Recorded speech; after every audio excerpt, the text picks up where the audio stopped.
তার মধ্যে শ্রীগৌরাঙ্গ, ব্রজমোহন, রাধামোহন ইত্যাদি 5টি ঠাকুর তিনি এখানে প্রতিষ্ঠা করেন। কাকে নিয়ে করেছেন? সেই সময় যে জাহ্নবী শক্তি, জাহ্নবী ঠাকুরানী অনেক নিত্যানন্দ স্ত্রী সাক্ষাৎ শক্তি তিনি ছিলেন। সমস্ত গরীয় যে মহাপরিক তারা ছিল, বিখ্যাত বিখ্যাত মৃদঙ্গ বাদক যারা বড় বড় তাল জানতো তারা এসেছিলেন। এমনকি গ্রন্থি মহাজয় মহাপ্রভু তিনি এখানে প্রকট হয়েছিল এই ক্ষেত্রে ধারণা ছিল।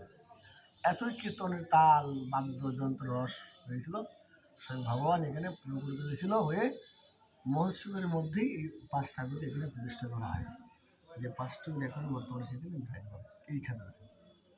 তারপরে ধীরে ধীরে ধীরে ধীরে ধীরে ধীরে গৌর ভক্তি নরোত্তম ঠাকুরের আগে কে ভক্তি প্রচার করলেন তার কোনো সন্ধান পাওয়া যায়নি। মনে হয় এই নরোত্তম ঠাকুরই তিনি প্রথমেই আচার্যদের মধ্যে তিনি প্রথমে গৌর ভক্তি প্রচার করেন বাংলাদেশে। তারপরে ধীরে ধীরে ধীরে ধীরে ধীরে ধীরে তার সেই প্রচার প্রসার বিশ্বজগতে করতে হলো। আর সেই নরোত্তম ঠাকুর মহাশয়ের পর আছে না পর যে রাধা কৃষ্ণ প্রাণ মোর যুগল কিশোর জীবনে মরণে গতি আর নাহি মোর রাধা কৃষ্ণ প্রাণ মোর যুগল কিশোর কালিন্দির কোলে গেলে কদম্বের বন রতন বেদিরে পরে বসব দুজন রাধা কৃষ্ণ প্রাণ মোর যুগল কিশোর। মানে আমাদের যে সেবা ভাব যে প্রাপ্তি, এই প্রথম ঠাকুর মহাশয় তিনি জগতে যুগলের সেবাকে তিনি প্রতিস্থাপন করেন। ইতিপূর্বেই আমাদের কৃষ্ণের সঙ্গে যে রাধার যে স্বকীয় সেবা, এটি কিন্তু পরকীয় সেবা। কৃষ্ণের সঙ্গে যে রাধার সেবাটা হয় এটি কিন্তু পরকীয় সেবা, স্বকীয় নয়। এই জন্যই স্বকীয়ভাবে মহাপ্রভু তিনি পরকীয় রসের আস্বাদন জগৎকে প্রকাশ করলেন। আর সেবা কীভাবে সেবা করতে হয়, নরোত্তম ঠাকুর মহাশয় তিনি তার প্রেম ভক্তিচন্দ্রিকার মাধ্যমে তিনি সে সেবাকে প্রকাশ করলেন।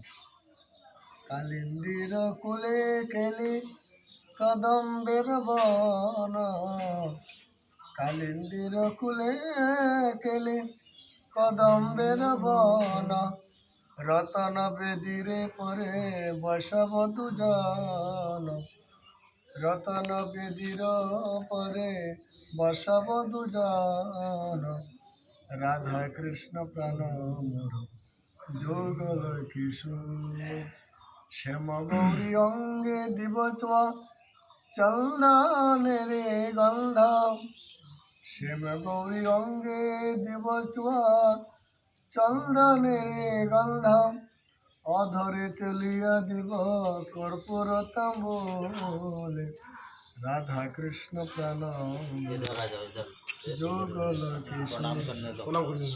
এই নরোত্তম ঠাকুর মহাশয় তিনি তার পদের মাধ্যমে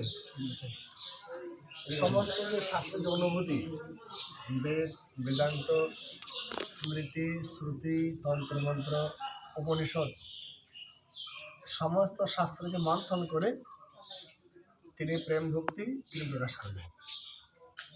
এই জন্য আমরা আগে বলেছি যে যত সনাতন শাস্ত্র সে সমস্ত শাস্ত্রের সার হচ্ছে শ্রীমদ্ ভাগবত, ভাগবতের সার গোস্বামী গ্রন্থ, আর গোস্বামী গ্রন্থের সার চৈতন্য চরিতামৃত, আর চৈতন্য চরিতামৃতের সার প্রেম ভক্তি চন্দ্রিকা।